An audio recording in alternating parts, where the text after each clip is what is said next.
अस्सलाम वालेकुम and hello friends, I am Farhan Mir. Welcome back to our channel. इस video में दोस्तों अंबुजा सीमेंट के बारे में बात करेंगे। कल मैंने अंबुजा सीमेंट बाय किया है 330 के प्राइस पे। तो ऐसा क्या मुझे अच्छा लगा अंबुजा सीमेंट में जिसकी वजह से मैंने बाय किया? बिकॉज हर जगह पे अडानी की खराब न्यूज ही चालू है।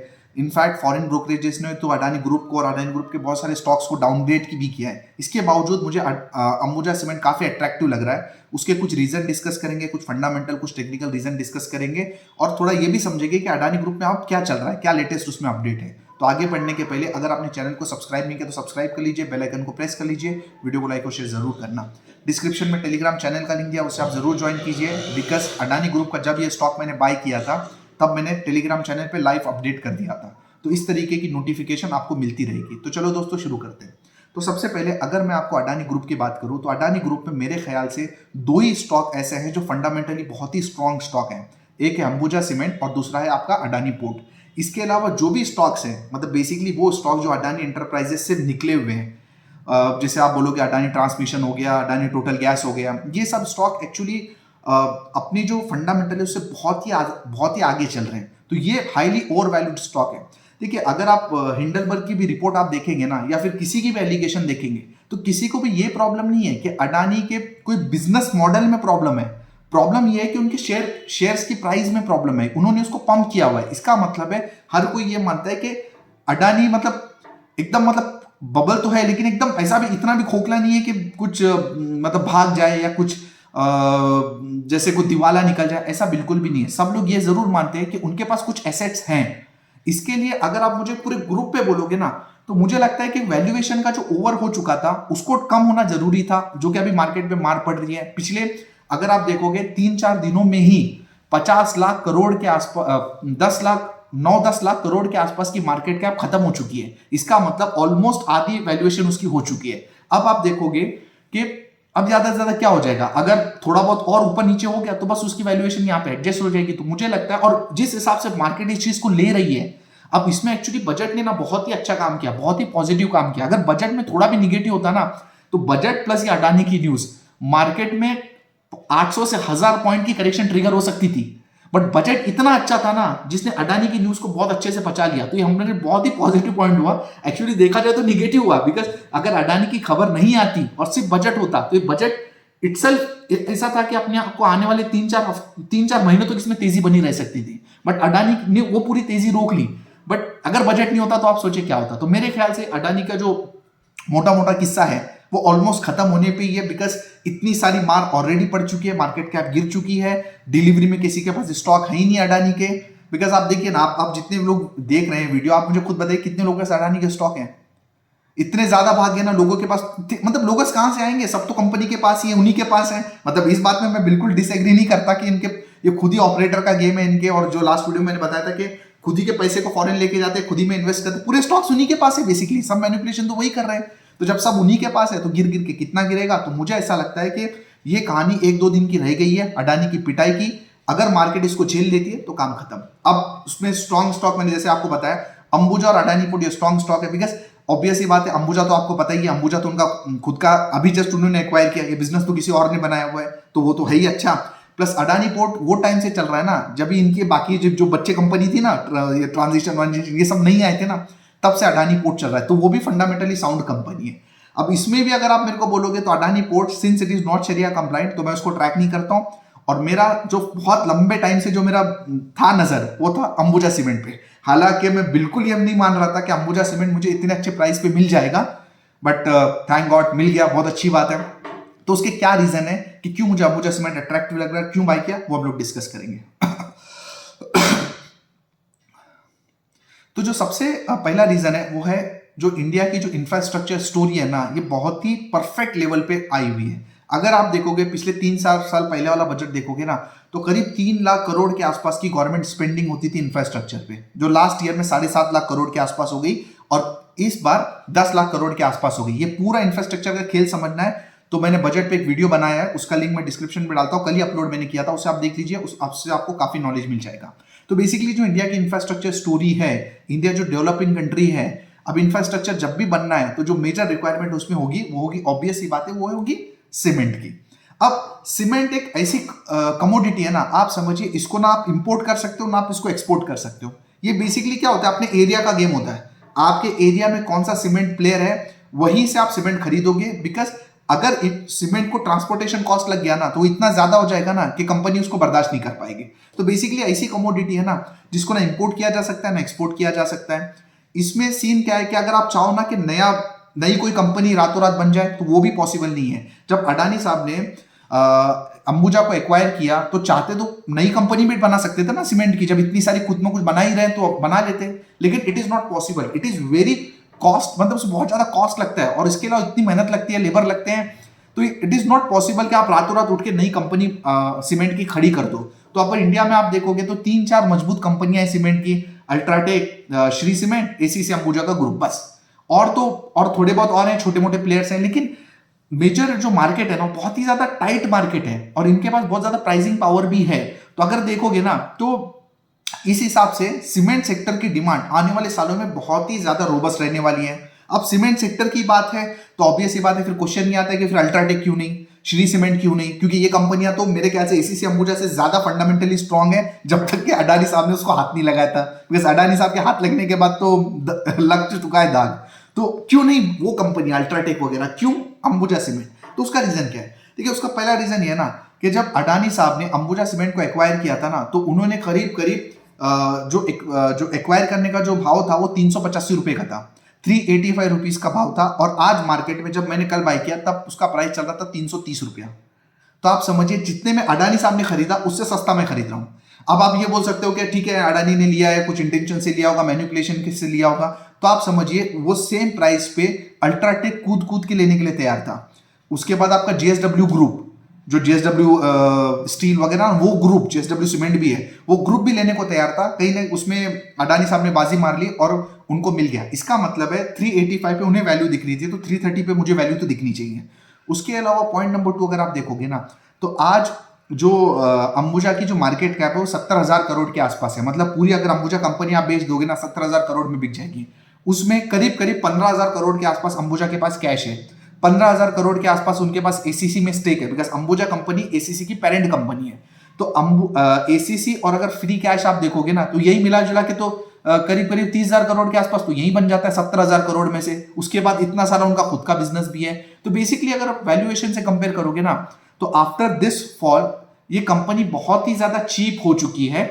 बट वही बात है, एक जो अडानी का जो ओवरहैंग है वो तो इस पे हमेशा बना रहेगा। बाकी अगर आप ये गिरावट के बाद इसका ईवी टू एबिटा देखोगे तो 6 टाइम्स के आसपास आ चुका है, जो कि अगर आप अल्ट्राटेक और श्री सीमेंट में देखोगे तो 13-14 के आसपास है। मतलब वो इनसे ऑलमोस्ट डबल महंगे वैल्यूएशन पे ट्रेड कर रहे हैं। तो ये कुछ रीजंस थे जिसकी वजह से मुझे अंबुजा सीमेंट काफी अट्रैक्टिव लग रहा था। बट आपको पता है कि मेरी फंडामेंटल से ज्यादा जो मुझे विश्वास है वो टेक्निकल पे, क्योंकि जैसे हमने निफ्टी में बात की थी कि अगर 17,500 के लेवल टूट गए ना तो हम मान जाएंगे कि अडानी वाले ग्रुप में बहुत ज्यादा प्रॉब्लम है। तो हम लोग सीधा एक बार मार्केट से समझ जाएंगे कि यहाँ से गिरावट बहुत ज्यादा बढ़ने वाली, बिकॉज मुझे ऐसा लगता है ना कि चार्ट पे चीजें बहुत ज्यादा पहले समझ में आ जाती है। तो इसके लिए टेक्निकल एनालिसिस देखना बहुत जरूरी है। तो चलिए अब देखते हैं अंबुजा सीमेंट का चार्ट कि वहां पे मुझे ऐसा क्या दिख रहा है। तो सबसे पहले हम लोग अंबुजा सीमेंट का मंथली चार्ट देखेंगे। मेरा ऐसा मानना है दोस्तों कि अगर जब भी आप कोई चार्ट देखते हो ना हमेशा पहले ना बड़ा लंबा चार्ट देखा करो। इससे क्या होता है, पिक्चर पता चलती है कि ये सेक्टर ने या स्टॉक ने पिछले सालों में क्या किया। तो अगर आप इसको देखोगे ना तो आप समझ सकते हो कि इस cement as a whole sector में एग्जैक्टली सेम चार्ट आपको एसीसी का भी दिख जाएगा और बाकी बहुत सारे अल्ट्राटेक और श्री सीमेंट का चार्ट थोड़ा बेटर है, बट बहुत सारी सीमेंट कंपनियों के चार्ट आपको ऐसे ही दिख जाएंगे। ये क्या बताता है, ये देखिए ये है 2007 और अभी चल रहा है 2022-23। इसका मतलब है कि पिछले 15-16 सालों में ये जो प्राइस था 160 का आज 350 हुआ है। इसका मतलब है 16 साल में सिर्फ डबल रिटर्न बना है, मतलब कुछ भी रिटर्न नहीं बना है। अगर आप इसका मेजर सपोर्ट देखोगे ना तो ये जो है ना ये इसका मेजर एक रेजिस्टेंस पॉइंट है। अब देखिए 2015 में मतलब 8 साल पहले भी इसका प्राइस 280 रुपए के आसपास था। 8 साल बाद इसका प्राइस 352 हो चुका है। तो इसका ये मतलब है कि ये एक ऐसा सेक्टर है या ये ऐसा एक स्टॉक है जिसमें एक लंबे टाइम तक अंडर परफॉर्मेंस है। स्टॉक से ज्यादा मैं सेक्टर की बात करूंगा, because overall the whole sector में यही स्टोरी है। उसमें ना बहुत ही ज्यादा अंडर परफॉर्मेंस है और जो आउट परफॉर्मेंस है ना उसके पहले अंडर परफॉर्मेंस बहुत ज्यादा जरूरी है। एक कंसोलिडेशन के बाद ही बेसिकली ब्रेकआउट होते हैं। तो ये परफेक्ट बताता है, बिकॉज अगर पहले बहुत रिटर्न बना होगा ना तो आगे रिटर्न बनने का चांस नहीं बनता। तो इसका मतलब है कि इतने सालों से ना इसके वैल्यूएशन बहुत ही ज्यादा अट्रैक्टिव हो चुके हैं। अब आप सोचिए कि 385 रुपीज पे तो अडानी साहब ने लिया, ठीक है। अब अडानी साहब ने जब लिया उसके बाद अडानी साहब ने अपनी वैल्यू भी तो ऐड की होगी उसमें, उनका खुद का पावर है, उनका खुद का पोर्ट है, उनकी खुद की एनर्जी है, उनके खुद के ट्रांसपोर्टेशन है। तो ये सब चीजें जब अंबुजा सीमेंट के ग्रुप में और लगी ना, तो अंबुजा सीमेंट की वैल्यू एक्चुअली और ज्यादा बढ़ चुकी है। तो ये तो रीजन है कि मुझे ऐसा लगता है कि यहां से ब्रेकआउट दिया है। अब आइडियली जो देखा जाए तो उसका जो नेक्स्ट सपोर्ट बनता है, इंपॉर्टेंट सपोर्ट 280 के आसपास बनता है। बट मुझे ऐसा पर्सनली लगता है कि 280 के आसपास ये नहीं आना चाहिए, बिकॉज अगर 280 पे आ जाए, अगर मतलब बेसिकली ये स्टॉक अगर 350 पे होता और विदाउट अडानी की खबर होता ना, तो ये तो माउथ वाटरिंग लेवल थे। मतलब माउथ वाटरिंग लेवल तो अभी भी है, बस यार जो अडानी है ना यही आपको लेने से रोक रहा है, वरना इतने सस्ते वैल्यूएशन पे आ चुका है ना ये स्टॉक के। जनरली इतनी अच्छी कंपनी इतने सस्ते वैल्यूएशन पे नहीं मिलती है, ठीक है। अब उसमें अगर आप देखोगे ना इसका वीकली टाइम फ्रेम, तो आपको पता है कि मैं 200 डेज एवरेज को बहुत ही ज्यादा इंपॉर्टेंस देता हूं। आप देख सकते हो कि लास्ट टाइम जब गिरावट आई थी ना, तो यहाँ पे सपोर्ट लिया था, फिर एक बार वहीं पे सपोर्ट लिया। अगर आप इसका पीछे भी देखोगे ना, ये देखिए 200 डेज के आसपास ही बहुत बार सपोर्ट लेता है। 200 सपोर्ट लेने का ये मतलब नहीं होता नीचे नहीं जा सकता, थोड़ा बहुत नीचे जा सकता है, ऐसा कोई बात नहीं है। अगेन यहाँ पे उसने सपोर्ट लिया। अगर मैं आपको यहाँ पे फिबोनाची भी लगा के बताऊं तो उसका ऑलमोस्ट ये देखिए,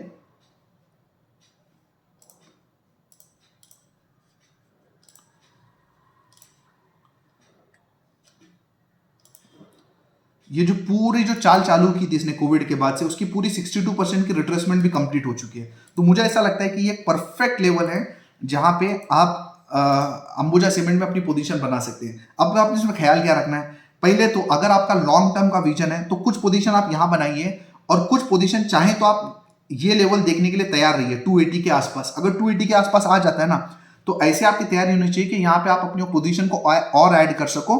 अगर आप लॉन्ग टर्म इन्वेस्टर हो, अगर आप शॉर्ट टर्म इन्वेस्टर हो या ट्रेडिंग करने की सोच रहे हो ना, तो इसमें स्टॉप लॉस बहुत ज्यादा जरूरी है। अगर मैं अपनी बात बोलूं, देखो मैंने तो भाई सिंपल सी कहानी है, मैं कुछ 280 वेटी का वेट नहीं करने वाला। देखिए सीन क्या है ना, लोग वीडियो देखते हैं, ठीक है, लेकिन क्या होता है पता है, सुनते वही है जो सुनना चाहते हैं, अपनी राय बना लेते हैं। इसलिए मैं बहुत क्लियर बता रहा हूं कि ये स्टॉक मैंने लिया है, और देखिए बहुत क्लियर बोलता हूं। आज वीडियो बना रहा हूं 3-4% 5% ऊपर है इसलिए बना रहा हूं, ऐसी बात नहीं है। जब लिया कल 3 बजे, तभी 3 बजे बता दिया था। गलत तो कल भी हो सकता था, और वो तब लिया था जब 20% के लोअर सर्किट पे था, तो गलत तो मैं कल भी हो सकता था। लेकिन वही बात है यार, जब आपको कुछ बेचना नहीं है तो फिर आप अपनी राय क्लियर रख सकते हो। गलत सही तो पता नहीं है। हर बार जब भी मैं बोलता हूं एक बात समझ लो, 50% टाइम में गलत होता हूं, क्योंकि अगर आप 50% टाइम भी सही हो ना, तो इस मार्केट में आप टिक जाओगे, अगर आपका रिस्क रिवॉर्ड वगैरह प्रॉपर है। तो ये बात ध्यान रखिए। तो मेरा तो भैया क्लियर व्यू है, अगर ये लेवल कट जाते हैं 315 के, मैं तो अंबुजा सीमेंट से एग्जिट कर लूंगा। सिंपल सी कहानी बता रहा हूं, अगर 315 के लेवल कट जाते हैं मैं यहां से एग्जिट कर लूंगा, फिर देखा जाएगा। अगर 280 के आसपास आएगा तब जाके मैं कुछ नया सोचूंगा, और अगर ऊपर चल दिया तब तो बढ़िया है, फिर देखते हैं कहां तक ऊपर जाता है। उसमें भी आप उसको 385 रुपीज के आसपास एक ओवरहैंग तो आएगा, क्योंकि वो वही प्राइस थी जहां पे अडानी साहब ने बाय किया था, और उसके बाद ये स्टॉक चलने को तैयार है। बट अगर ओवरऑल मैं सेक्टर की अडानी ग्रुप की बात करूं, तो मेरे ख्याल से अब अडानी ग्रुप के जो शेयर्स हैं या स्टॉक्स हैं, अब ये कंसोलिडेट करेंगे, यहाँ पे करना चाहिए। Because see the problem with Adani group is what, valuation. That is the only concern. Valuation का कंसर्न है, उनके ऊपर कर्जा बहुत ज्यादा है, कर्ज और वैल्यूएशन का ही कंसर्न है उनका। तो अगर ये स्टॉक वापस से यहाँ पे दनादन भाग के, अगर जैसे अभी अडानी एंटरप्राइजेस है 1700-1800 के आसपास आ चुका है, भाग के फिर 4000 पहुंच गया, तो अगेन वही मसला चालू हो गया है ना। अगर ये अंबुजा सीमेंट भाग के 500 700 800 पहुंच गया, तो फिर वही मसले चालू हो गए। तो बेसिकली अब इनकी वैल्यूएशन यहाँ पे एडजस्ट होना चाहिए। तो आने वाले हो सकता है कि 6 महीना साल भर इस रेंज में आपको पूरे अडानी ग्रुप के स्टॉक को कंसोलिडेट करता हुआ देखें। तो अंबुजा सीमेंट में भी, लेकिन उसमें होगा क्या, जैसे ये थोड़ा सा शॉर्ट हो जाएगा ना बहुत जल्दी बाउंस आ जाएगा। लेकिन बाउंस भी एक लेवल तक ही आएगा। आप ये मत सोचिए कि बाउंस ऐसा आ जाएगा कि यार उनके पुराने लेवल उनके निकल जाएंगे, ऐसा नहीं होने वाला। बाउंस भी एक लेवल तक आके फिर रुक जाएंगे। तो अगर आपको शॉर्ट टर्म में इनको प्ले करना है, ठीक है, अब शॉर्ट टर्म में ऐसे स्टॉक को प्ले करना मतलब ये भाई बहुत ही खतरों का काम है।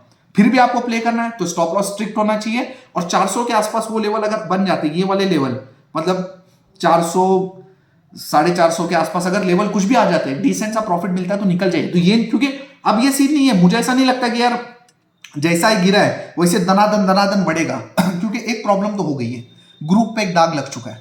अब मार्केट इस चीज को जब डाइजेस्ट करेगी ना, मुझे लगता है यहाँ पे कंसोलिडेशन बहुत ज्यादा जरूरी है। तो मैं तो देखूंगा, अगर मुझे 400 450 के आसपास कैसी इसकी मूवमेंट होती है, लग रहा है कि मोमेंटम है, तब तक तो ठीक है, स्टॉप लॉस ट्रेल करूंगा, सीधा सीधा मैं निकल जाऊंगा। ये मेरी कहानी है। बाकी स्टॉक्स के लिए भी यही है, थोड़ा स्टॉक्स यहाँ पे होल्ड करने को तैयार है। So that's it for this video. अगर वीडियो पसंद है तो लाइक कीजिए, चैनल को सब्सक्राइब कीजिए। अभी तक देख रहे हैं तो कुछ तो आपके काम आया ही होगा। अडानी स्टॉक्स में बहुत ज्यादा लोग फंसे हुए हैं, तो आपकी जिम्मेदारी है इस वीडियो को ज्यादा से ज्यादा शेयर कीजिए।